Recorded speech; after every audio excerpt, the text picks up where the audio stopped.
ଷଷ୍ଠ ଶ୍ରେଣୀ ସାହିତ୍ୟ କିଏ ଭାସେ କିଏ ବୁଡ଼େର 1 ନମ୍ବରରୁ 3 ନମ୍ବର ପର୍ଯ୍ୟନ୍ତ ଅଭ୍ୟାସ କାର୍ଯ୍ୟ କରିବା।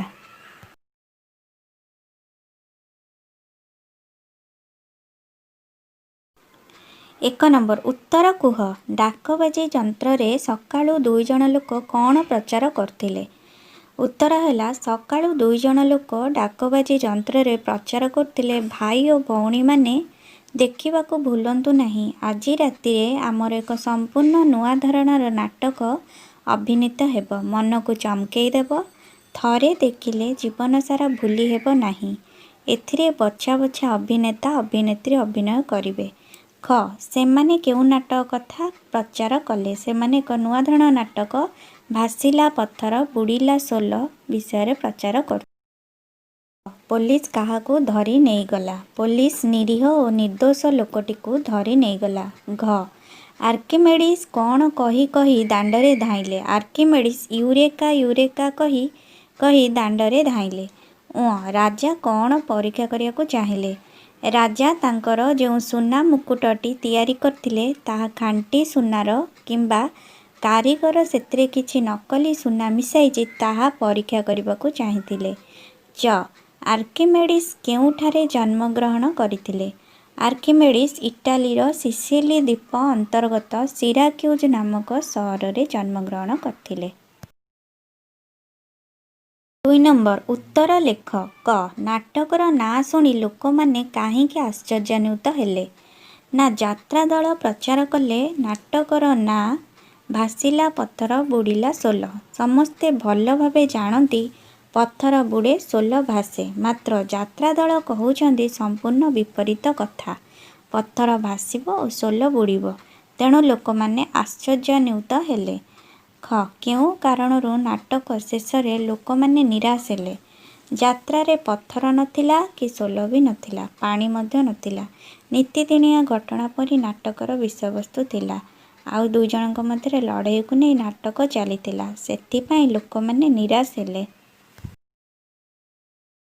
ଗ ଲୋକମାନେ କେଉଁଥିପାଇଁ ଆର୍କିମେଡ଼ିସ୍କୁ ପାଗଳ ବୋଲି ଭାବିଲେ? ଆର୍କିମେଡ଼ିସ୍ କୁଣ୍ଡରେ ପଶି ଗାଧୋଉଥିଲା ବେଳେ ବିଜ୍ଞାନର ନୂତନ ସତ୍ୟଟି ପାଇଯିବାରୁ ପାଣି କୁଣ୍ଡରୁ ଉଠିପଡ଼ି ୟୁରେକା ୟୁରେକା କହି ଦାଣ୍ଡ ମଝିରେ ଉଲଗ୍ନ ହୋଇ ଧାଇଁଲେ।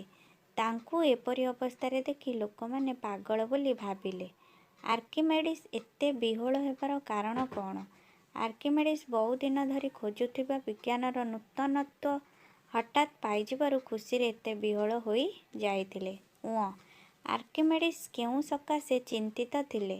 ରାଜା ନିଜ ପାଇଁ ତିଆରି କରିଥିବା ସୁନା ମୁକୁଟଟି ଖାଣ୍ଟି ସୁନାର କିମ୍ବା କାରିଗର କିଛି ନକଲି ସୁନା ମିଶାଇଛି ସେ ତାହା ଜାଣିବାକୁ ଚାହୁଁଥିଲେ। ମୁକୁଟଟିକୁ ନ ଭାଙ୍ଗି ବା ନିଆଁରେ ନ ତରଳାଇ ଏକଥା କିପରି ଜାଣିହେବ ସେ ଦାୟିତ୍ୱ ଆର୍କିମେଡ଼ିସ୍କୁ ଦିଆଯାଇଥିଲା। ସେଥିପାଇଁ ସେ ଖୁବ୍ ଚିନ୍ତିତ ଥିଲେ। 6 ନମ୍ବର ଗାଧୋଇବା ସମୟରେ ଆର୍କିମେଡ଼ିସ୍ଙ୍କ ମୁଣ୍ଡକୁ କେଉଁ କଥା ଜୁଟିଗଲା? ଆର୍କିମେଡ଼ିସ୍ ଗାଧୋଇବା ପାଇଁ କୁଣ୍ଡରେ ପ୍ରବେଶ କରିବା ମାତ୍ରେ ସେଥିରୁ କିଛି ପାଣି ବାହାରକୁ ବାହାରି ଆସିଲା। ସେ କୁଣ୍ଡ ଭିତରେ ବସିଥିଲା ବେଳେ ଅନୁଭବ କଲେ ଯେ କେହି ଯେପରି ତାଙ୍କୁ ଉପରକୁ ଠେଲି ଦେଉଛି। ବସ୍ତୁ ବା ପଦାର୍ଥକୁ ପାଣିରେ ବୁଡ଼ାଇଲେ ପାଣି ତାକୁ ଉପରକୁ ଠେଲେ, ତେଣୁ ତାର ଓଜନ କମିବା ପରି ଲାଗେ। ବସ୍ତୁଟି ପାଣି ଭିତରେ ଯେତିକି ସ୍ଥାନ ଅଧିକାର କରେ ସେହି ସ୍ଥାନରେ ଥିବା ପାଣିକୁ ଓଜନ କଲେ ଯେତିକି ହେବ, ବସ୍ତୁର ଓଜନ ତା ସହିତ ସମାନ ହେବ। ଏହି କଥାଟି ଆର୍କିମେଡ଼ିସ୍ଙ୍କ ମୁଣ୍ଡକୁ ଜୁଟିଥିଲା, ଯାହାକୁ ଆଧାର କରି ରାଜାଙ୍କ ସୁନା ମୁକୁଟଟି କେତେ ଖାଣ୍ଟି ତାହା ସେ ଜାଣିପାରିଥିଲେ। 6 ଲୁହା କାହିଁକି ତଳକୁ ବୁଡ଼ିଥାଏ? ଲୁହା ପାଣିରେ ବୁଡ଼ିଲେ ଯେତିକି ପାଣି ଉଛୁଳାଇଥାଏ ସେହି ପାଣିର ଓଜନ ଲୁହାଠାରୁ କମ୍। ପାଣିର ଠେଲା ବଳ ଲୁହାର ଓଜନଠାରୁ କମ୍, ତେଣୁ ଲୁହା ତଳକୁ ବୁଡ଼ିଯାଏ।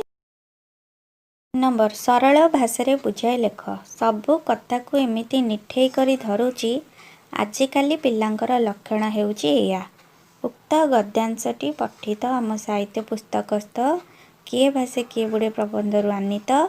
ଉକ୍ତ ପ୍ରସଙ୍ଗରେ ଲେଖକ ଡକ୍ଟର କୁଳମଣି ସାମଲ ଆଜିର ପିଲା ବିଜ୍ଞାନ ଯୁଗର ପିଲାଙ୍କର ଲକ୍ଷଣ ସମ୍ପର୍କରେ ଅଜାଙ୍କ ମୁହଁରେ ବର୍ଣ୍ଣନା କରିଛନ୍ତି। ଅଜାଙ୍କ ସହ ମୁନା ନାଟକ ଦେଖିବାକୁ ଯାଇଥିଲା। ସେ ଭାସିବା ବୁଡ଼ିବା କଥା କିଛି ବୁଝିପାରିନଥିଲା। ସେ ଅଜାଙ୍କୁ ସେ ବିଷୟରେ ପଚାରିଲା। ଅଜା ତାକୁ ପଥର ପାଣିରେ ବୁଡ଼େ ଓ ସୋଲ ଭାସେ ବୋଲି କହିଲେ। ପଥର କାହିଁକି ବୁଡ଼େ, ସୋଲ କାହିଁକି ଭାସେ ବୋଲି ମୁନା ଅଜାଙ୍କୁ ପଚାରିଲା। ମୁନାର ପ୍ରଶ୍ନର ଉତ୍ତର ଦେବାକୁ ଯାଇ ଅଜା କହିଲେ, ପଥର ଓଜନିଆ ତେଣୁ ସେ ବୁଡ଼ିଯାଏ, ସୋଲ ହାଲୁକା ତେଣୁ ସେ ଭାସେ। ମୁନା ପୁଣି ପଚାରିଲା, ଆଚ୍ଛା ଅଜା, 2 କିଲୋ ଓଜନର ସୋଲ ବିଡ଼ା କିଲେ ଓଜନର ଲୁହାଠାରୁ ଅଧିକ ଓଜନିଆ ହୋଇଥିବା କାରଣରୁ ପାଣିରେ ଭାସିବ ଓ ଲୁହା ଖଣ୍ଡଟି ବୁଡ଼ିଯିବ।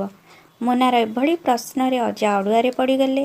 ତାର ଟିକିନିକି ପରୀକ୍ଷା କରିବା ଗୁଣକୁ ଦେଖି ଅଜା ଭାବିଲେ ନାତି ତାଙ୍କର ବିଜ୍ଞାନ ପାଠ ପଢ଼ିଛି, ତେଣୁ ପ୍ରତିଟି କଥାକୁ ଟିକିନିକି ପରୀକ୍ଷା ନ କରି ଅନ୍ଧ ଭାବରେ ବିଶ୍ୱାସ କରୁନାହିଁ। କାରଣ ସେ ବିଜ୍ଞାନ ଯୁଗର ପିଲା। ବାସ୍ତବିକ ଲେଖକଙ୍କର ମନ୍ତବ୍ୟ ଯଥାର୍ଥ ଅଟେ। ଖ. ଗୋଟିଏ ଛୋଟିଆ ଘଟଣାରୁ କେମିତି ବିଜ୍ଞାନର ଏତେ ବଡ଼ ତଥ୍ୟଟି ମିଳିଗଲା? ଉକ୍ତ ଗଦ୍ୟାଂଶଟି ପଠିତ ଆମ ସାହିତ୍ୟ ପୁସ୍ତକସ୍ଥ କିଏ ଭାସେ କିଏ ବୁଡ଼େ ପ୍ରବନ୍ଧରୁ ଗୃହୀତ। ଉକ୍ତ ପ୍ରସଙ୍ଗରେ ଲେଖକ ଡକ୍ଟର କୁଳମଣି ସାମଲ ଗୋଟିଏ ଛୋଟ ଘଟଣାରୁ କିପରି ବିଜ୍ଞାନର ଗୁରୁତ୍ୱପୂର୍ଣ୍ଣ ତଥ୍ୟ ମିଳିଥାଏ ତାହା ବର୍ଣ୍ଣନା କରିଛନ୍ତି। ରାଜା ନିଜ ପାଇଁ ତିଆରି କରିଥିବା ସୁନା ମୁକୁଟଟି ଖାଣ୍ଟି ସୁନାର ନା କାରିଗର କିଛି ନକଲି ସୁନା ମିଶାଇଛି ତାହା ଜାଣିବାକୁ ଆର୍କିମେଡ଼ିସ୍କୁ ଦାୟିତ୍ୱ ଦେଇଥିଲେ। ମୁକୁଟଟିକୁ ନ ଭାଙ୍ଗି କିମ୍ବା ନିଆଁରେ ନ ତରଳାଇ ଏକଥା ଜାଣିବାକୁ ସେ ଚାହିଁଲେ।